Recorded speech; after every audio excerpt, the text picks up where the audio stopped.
Have you ever found yourself wondering if you should start your own business? Is it the right time? Do you have the right skills, the right market, the right people, the right team? I know I have. I have asked myself these questions countless of times. And while starting a business can be daunting, the reward can be incredible. In fact, 24% of top millionaires around the world are entrepreneurs.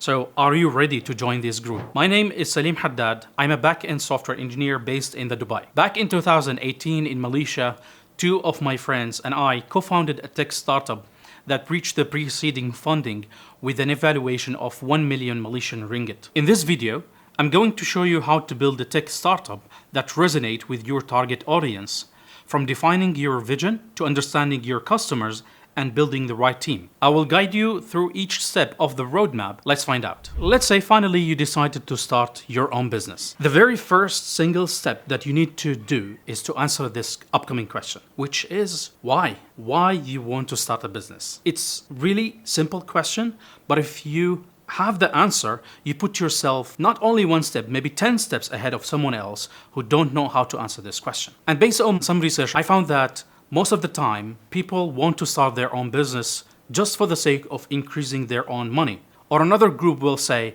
I've spent maybe 20 years of my life working for someone else. Maybe it's the time to start for my own business. And in my opinion, if you are starting a business based on one of these, or maybe a combination of these two reasons, then I would really not only advise you to think twice, but maybe to stop the idea from the beginning. And now that will lead me to the second point of the why. Are you solving a really real problem? And when I say a problem, that means customers or users will eventually pay for your service or product. Are you really solving their pain? So a better version of asking this question of why is, what is your niche? And if you don't know what is niche is all about, niche is simply the target audience that you are targeting for and the service that you're providing or the product.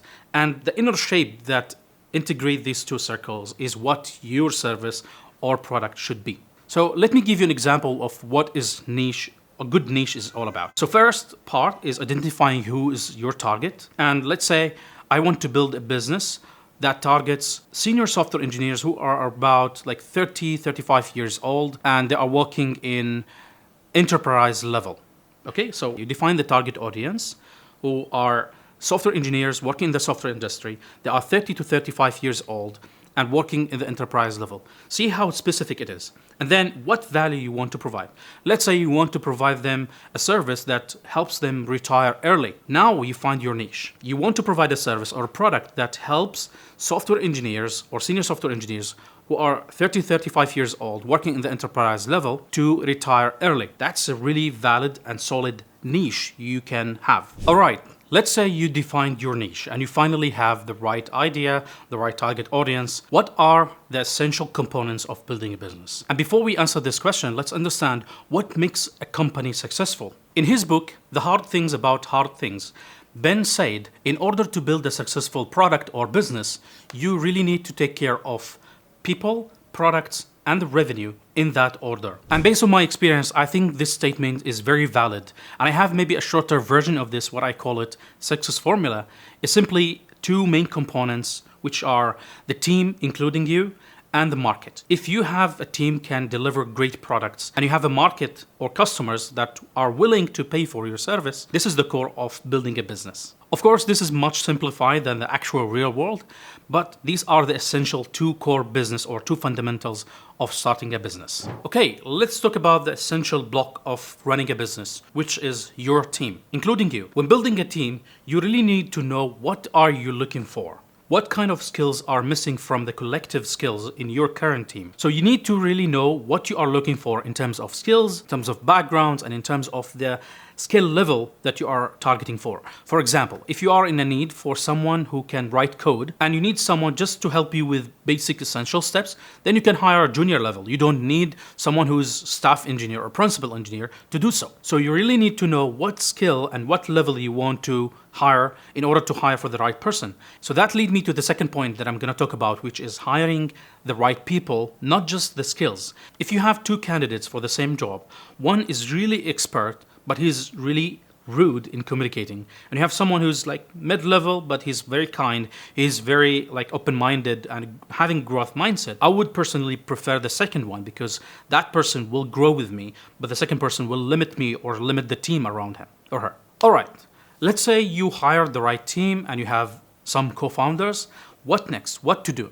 The next step that you need to do is to align on an agreement of what we call vesting with your team members, especially the co-founders. So if you don't know what is vesting, vesting is a shared agreement between the founders of the company in a way that it serves the right and keeps the right for every single member of the team when someone leaves the company. So you really need to align on this from the day one of registering your company. So how you do vesting? Vesting, again, is simply an agreement on how much shares each one of the co-founders or the founders will take, and you distribute that over 4 years. Let's say you have 4 co-founders in your company, including you, and you decided that you will go with X shares for each of the founders in your company. And let's say you decided to go with X number of shares for each of the founders. Then you take that X number and you divide it over the 4 years. So that will be 1/4 of the X in the first year, the second year, third year, and so on and so forth, until that person completed the entire vesting, which is 4 years. In this case, if someone decided to leave the company in the very first few months, before even completing the first year, then he or she would not be entitled to own any of the shares in the company. And now this will lead me to the last point of building the right team, which is how to avoid a single point of failure, whether it's in the team or the technology. So when you are building a team, you need to think about how my company will be performing if someone decided to leave. If your CTO decided to leave the company, then your company should survive even after he or she resigned from the company. The same thing if you are building a company on top of a certain technology. You need to be resilient with any change or dynamic change that you don't control over.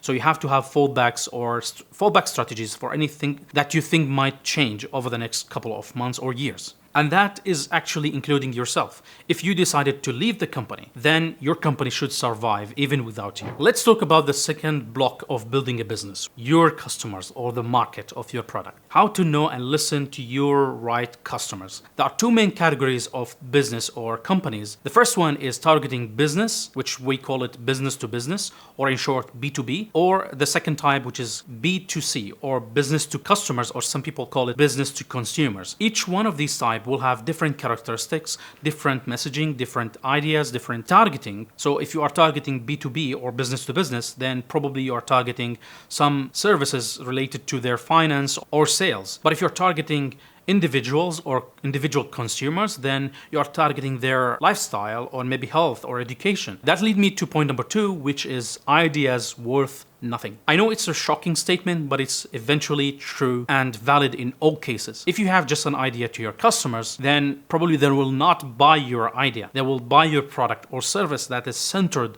or built on top of that idea. So what you need to take out of this is that you always need to listen to your customers and listen for their feedback, suggestions, ideas, and consistently deliver values to them. All right. Point number 3, which is mastering one vertical at a time. This is a very valid advice for companies who establish the first few rounds of seedings or maybe few rounds of successful launches and they want to expand their business. What I think is really important is you need to master your initial core business first and then expand to other products. When Google started, they focused only on building the right search and they focused all their energy on building a great search product. And then, once that turned out to be profitable, they funded other verticals or other products to experiment with. And this is how you should be thinking about it when you are building your own product or company. First, make sure you have a very strong masterpiece product and then move on and fund the other initiatives or experiments you want to expand your business with. All right, that leads us to the last point of this list, which is knowing your finance unit. If you are building a product or a business, you really need to know how your finances are doing. And to do so, there are 2 main aspects that you really need to consider, especially for a startup environment. The first one is what we call it CLTV, or customer lifetime value. And the second value you need to track is CAC, which is customer acquisition cost. So if you have these 2 numbers and you can compare them, then you have the answer of whether you should continue with your own business or pivot what you are doing. So let's take an example with real numbers. Let's calculate the CAC. Let's say you started a campaign with $10,000 and only 1,500 clicks were generated on this ad. And out of these 1,500, 600 people downloaded the app and only 100 people paid for your service.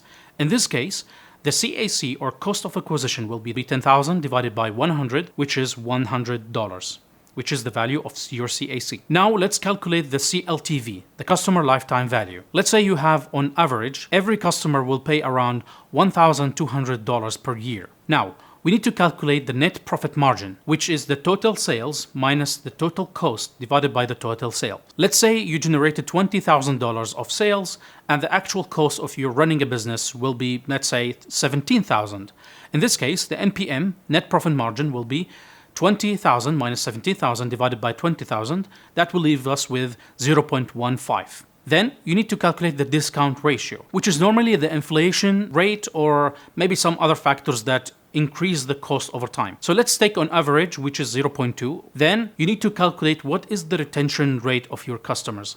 Out of, let's say, 100 customers, how much will stay consistent with purchasing your products or service? And again, let's take an example of 0.6. Then, in order to calculate the CLTV, you multiply the customer sales per year by the NPM, by the retention rate, divided by 1 plus the discount rate minus the retention rate. And in this case, will give us $180. And as long as you have the CLTV higher than the CAC or cost of acquisition, then this means that your business is profitable. If you have the CLTV value is much lower than the CAC for over a year, then I would advise either to change the direction or maybe to stop the business. So once you validate your idea and you know the type of your business, then the next step is you need to know who are your competitors. If there's no competitors in your market, then probably you need to think twice of continuing in that road, because if there's no competitors, then there's no market, there's no demand for your service. Now, the last part of the equation when we run a business is how to get fund for your business. And I didn't include this in the success formula because you can actually run a business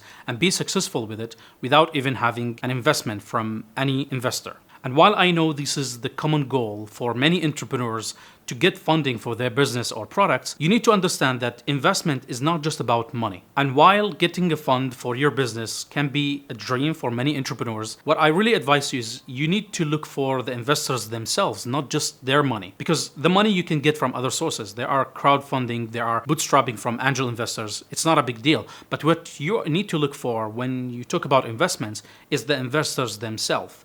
Are they going to help you with getting the right network, the right visibility, the right advice? So all of these aspects that you need to be aware of. And remember this always, success is not when you get a fund. Success is what your investors will say about you. Now, there are 4 things you need to consider when you aim for investment. Number 1, you should not pitch for an idea only. And I know some of you might disagree with me, but hear me out. Getting a fund is something really challenging, and the success rate of getting a fund is very low. And when you have an idea only, then the success rate will be even lower. So why you minimize the chance of getting fund by just pitching the idea?